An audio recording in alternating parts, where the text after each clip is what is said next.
I've been living in Vancouver now for 6 months, and I've been living in my current neighbourhood for 3 months. I live in an area of Vancouver called Kerrisdale.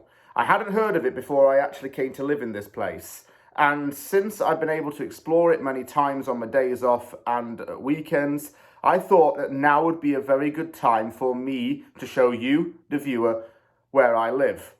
Kerrisdale's main attraction is a strip of shops, bars and restaurants that's around a 45-minute walk or even a 10-minute bus ride if you don't wish to walk away from my house. And I thought that I'd take my camera out today, in other words, basically my phone, and talk about the area. In the summertime, it's been bustling at the weekends. It's been full of live bands, people eating al fresco, and cafes and the restaurants are packed, usually.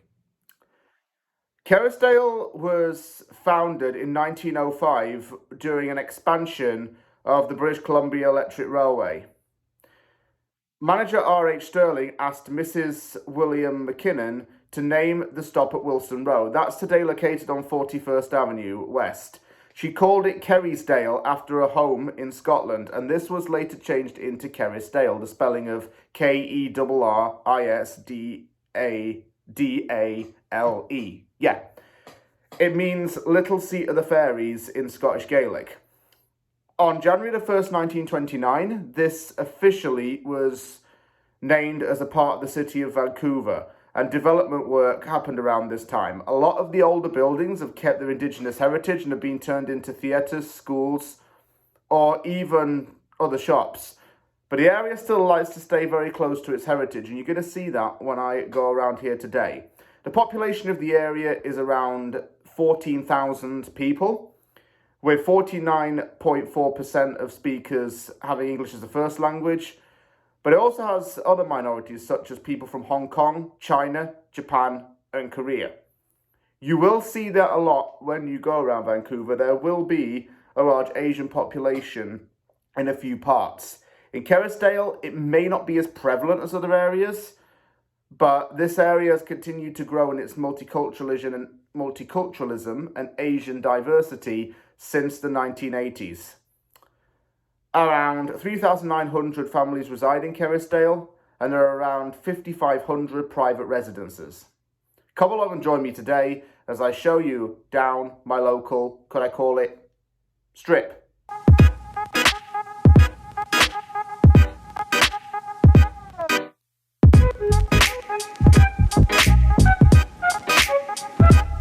I've arrived here at the start of the Kerrisdale main strip. It's on Larch Street and 41st Avenue West. There are two sides to the street. I'm going to go down both sides, but we're starting off on the left side, heading close towards UBC. The UBC campus can be accessed directly here through the R4 Rapid Bus. It goes to and from Joyce Collingwood, with the final point being the UBC Exchange. And as a result, a lot of university students have been known to live within this proximity. I know there are a few student houses a little bit further up from here, and I can see why this area is appealing to students because it's good to walk down, and also because mainly the close distance it is to the university's main campus. I'm going to show you a few of the shops down this side of the street because this side, I think, and this is just my opinion, it has a lot more down on this side than the other side, but we'll do both sides just to make it fair.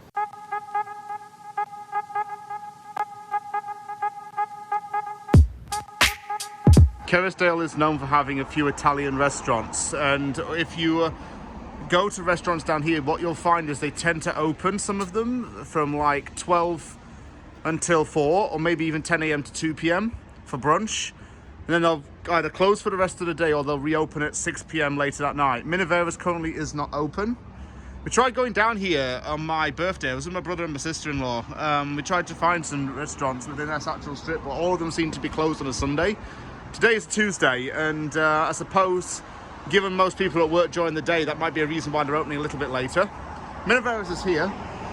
Barra 41 is a local cocktail and lounge, which is quite busy on Saturday and Sunday nights. Just look at some of the opening hours, as you can see. 3 p.m. until late, and the happy hour 3 till 5 p.m. The outdoor patio's right there, but I'm not sure how much longer that's going to be open for. Had a little bit of a, shall we say, 30-70 ratio crisis with the weather. Said it was going to rain yesterday, so I've come out wearing a black jumper.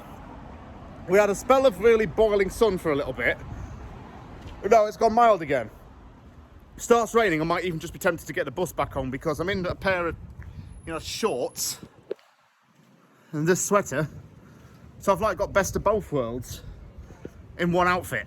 This is a Japanese supermarket located on this Kerrisdale strip. I'm going to go inside and take a look because I have no doubt we're going to find some unique things inside of here. It'll be quite interesting, I'd imagine. These are like Japanese meringues. I think you've got some, like, I'm guessing that's a coconut flavour one. Some other like cakes here, banana. What are these? I'm assuming these are like, is it pancake mix? These look like sandwich fillers at first, but I doubt they really are. Koshi miso, awasi miso. Oh, it's soup. Yeah. Oh, it's cut like a soup/curry paste. Oh, okay. Standard drinks here. Some Japanese drinks. Guessing that's mango orange, rather. Milkshakes. Here you've got like soy sauces and condiments. What else is here? Wish I could read Japanese. I don't know what this is. This is like fast rice, I'm assuming. Yeah, looks like it. Bags of rice to boil. Meats for fishes. Salmon. Sockeye salmon. Horse mackerel. I know what they are. Some deep fried prawns, I'm guessing. Japanese Kit Kat. This is orange. This is like what, caramel flavoured Kit Kat. Do we even get that regularly? Not sure. Japanese sweets. Hello Kitty, obviously. Very popular in Asia. Cookies. These are curry paste as well. The hot, mild bits. It's very good to have a shot at this, actually, especially if you've got a Japanese community nearby. Pasta. Camera cut out for some reason just then. These, I'm assuming, are like biscuity flavoured Kit Kats. Suppose they are half biscuit. That's no doubt mint. Double chocolate, maybe. Bourbon chocolates. I'm trying to find these like koala ones with a caramel filling because some of my co-workers are from Japan and they buy them. So now it's bringing them to work like little koalas with caramel bait in the middle. Or toffee. Something like that. Something like that. I don't know exactly what they are. White Kit Kats. Hello Kitty stuff as well there. I think it's going to be a case of try before you buy in there. And what I mean by that is that I couldn't read any of the packages really, so I don't know what exactly was what. And the labels provide a very brief overview of what the food is. But since I'm making it one of my goals is to visit Japan next year with my brother, I wanted to come and look at that place and see what kind of food they have there and just, not prepare myself as such, but just get used to Japanese food. I'm used to the usual like sushi and teriyaki chicken maybe, but there they have different things. They have like fishes, curry paste, soups, different flavors of rice. Interesting stuff, really. If you want to know whether you're in an old or modern part of Vancouver, there's one key thing you need to look for, and it's not necessarily the buildings. I'm going to show you what it is, but I'm going to give you a few seconds to guess. If you need to pause the video, do it now. What makes an old part of Vancouver an old part of Vancouver? The answer is a clock tower. I'm assuming that this one was installed in 1991, but there's one very notable in Gastown, and this is one of the most key sites of Kerrisdale, this clock tower. This clock was for the enjoyment of the people of Kerrisdale, and it was installed in March 1992, designed by the Gastown Steam Clock Company. So yeah, so like I said, the Gastown Clock Company must have donated this to this street.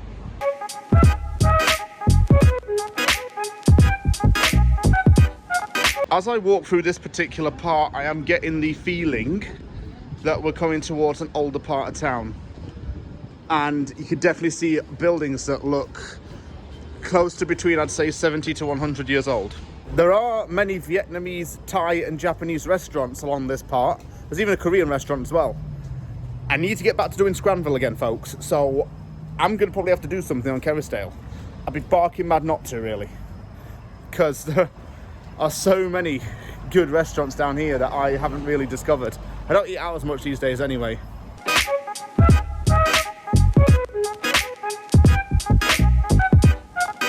I have to show you Hills of Kerrisdale. This is the family clothing business which has been around for almost 110 years. The building's still authentic, the interior is still authentic. I'm gonna go and have a look inside of here because you do get some nice clothes here, and some of them are made by the company, well, the family, I should say, itself. Get some quite jazzy socks in here. Look, there's Bob Ross, tennis, Elmo, it's either Bert or Ernie, isn't it? So we have AC/DC socks, well, and oh look, Harry and Meghan socks. I couldn't help but laugh at that when I saw it. Get some 1950s vibes with these. I mean, these are old bowling pins, old bowling trophies. What year is this from? Oh, 1974. Oh, apologies, I thought it was from a lot sooner than that. An old cash register here. An old vinyl player too. These look like old high school photos from the 1940s. That's what a classroom looked like in June 1948.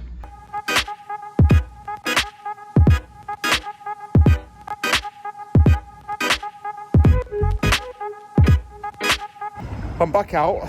I got the sense that I was in like a shop that mainly sold something that, you know, upper class English people, so to speak, would wear. You know, like they're going fox hunting, a clay pigeon shoe, and it's all that kind of stuff. I got a kind of vibe from it, but I'm guessing some of the older artifacts in there though. Guessing they're from the family that's been passed down. And you can definitely tell it's a very unique shop and that it's stuck true to its heritage. I actually took a bit of a detour and turned left up towards the main entrance to this area, and coming down this street you find a lot of Chinese massage parlours and hairdressers. I'm guessing this might just be that one particular strip for a couple of Chinese businesses, but you will see a lot of them. There's even a Chinese dentist there and a restaurant too. I think that this area, well actually I don't even think, I know that this area connects onto Arbutus Ridge. Arbutus Ridge is one of the more wealthier and most affluent neighbourhoods in this part of Vancouver. I've seen a few buses pass through this area, and it reminded me of when I first came in 2019. I took a bus that went to Arbutus as its final destination, and it went through the UBC campus, so I suppose it's all coinciding, if that's even the word I could use. I'm going to head back up here because there are a few more shops I want to see, and then I'll get onto the other side of the street and see if we can find anything down there. Initial observation is that it's mainly just a few more restaurants, but if there's anything that's different or worth vlogging, I'll do it.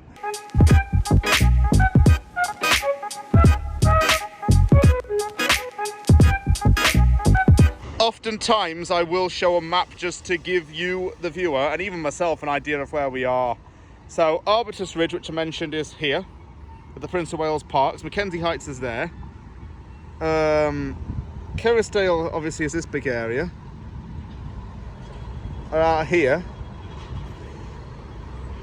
And Shaughnessy right there. I'm not sure how accurate it is, but I believe that if I keep walking down here, I can get to as close to Granville Island as I possibly can. I think it's about a 1 hour, 13-minute walk to keep heading in that direction. There's a sign here that may give me some kind of insight. Yeah, at the very top of it, you can get to Granville Island. So I kind of was right.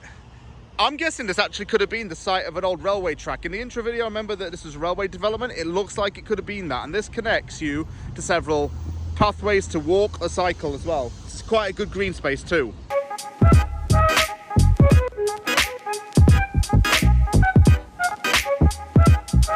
This is another one of the older buildings on Kerrisdale. It's been turned into a Salvation Army thrift store, which, for those who don't know, is the North American term for a charity shop. I'm going to go inside and see what's there, because I might be able to find some things that, I don't know, maybe quite impressive. I did have a look around the thrift shop. Unfortunately, there wasn't really anything of particular interest. Not today anyway. I'm across the street and I'm on the other side of the street. I said I'd do it, so it's only fair. A few Chinese and Taiwanese restaurants. There's beef noodle place here. This looks like a Mandarin school. Is it? Yeah, it says it on there. Place, I'm assuming, where you can learn Mandarin, or if it's a Chinese only school, I'm not sure. Restaurants as well, a couple of seafood restaurants I went to on the other week. Got a London Drugs, so you'll find your usual necessities of pharmacies and little tuck shops down here. There's a Nando's as well, which I think's really good. I've had Canadian Nando's before, and when I lived in Edmonton I was just excited for that to open, but anyway. I'm going to take a bit of a detour. If you look over my shoulder here, I went down this street earlier when I was talking about the Chinese businesses. I'm now heading on West Boulevard instead. Yeah, it is West Boulevard. Just want to get my bearings right again. Going down here because there seem to be a few stores down here that I've never ever seen before.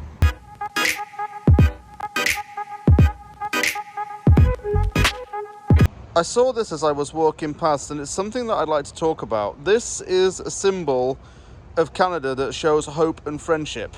It's called an Inukshuk, and in Inuktitut, the language spoken by the Inuit people, it generally translates as "you are on the right path." It was also serving as the official emblem of the Vancouver Winter Olympic Games in 2010. It says here that Kerrisdale residents greeted the arrival of the Olympic torch, a symbol of peace, unity and enlightenment, as it passed through this community on February 11th, 2010. We welcome neighbours and friends from afar and support the active living and wellness. This is usually a symbol commonly found in the northern territories of Canada. It's actually a big part of Canadian culture and identity, as I said. As I walk back up this street, there's a few camera shops, vets, Chinese family-owned supermarket, a place that sells chai, and a few bike shops. It's a little bit more trades-based, this area. So here's another seafood restaurant.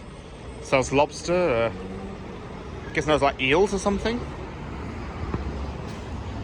Get to try some very different dishes when you go to Chinese seafood restaurants, usually dim sum kind of places. There's a Vietnamese place. Just going up along this strip, see what I can find. There seems to be something called a shop and save. I'm guessing that's another local business, which is like just a corner store kind of thing. It's a bakery. Engel and Volkers and estate agents. Oh, what's this place? Oh, a Japanese cosmetic store, Tokyo Beauty. And judging by the look of it, this is, yeah, it's like a little tuck shop as well. This place sells international newspapers. Some older ones as well. Look, this William and Harry, that looks like an older paper, but what day does that come out? Can't quite see. It looks older though, just by the text and everything. So I see here that you get papers and magazines from all over the world. That one's from the UK.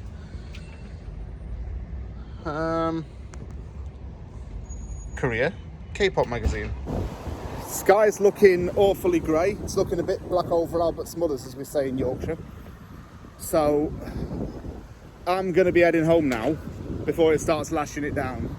Rain was predicted in the forecast. It's come a lot later than normal. But I hope you enjoyed that walk down Kerrisdale. I showed you a few of the key shops, and Honestly, you need a little bit more time to walk down there and explore everything. But I'm heading off home now. I made this video, edit everything. So thank you very much for watching. Thank you for coming along with me today. If you are interested in moving to this part of Vancouver, then it is very nice. It's very modern combined with old, so you get that Renaissance-esque kind of feel to it, if I could describe it that way. And also you get a lot of shops, cafes, and for all those people who are into food and art, it's got places down there as well. So there's certainly something interesting always down there. Thank you very much for watching this. Take care, everyone, and I'll see you all soon.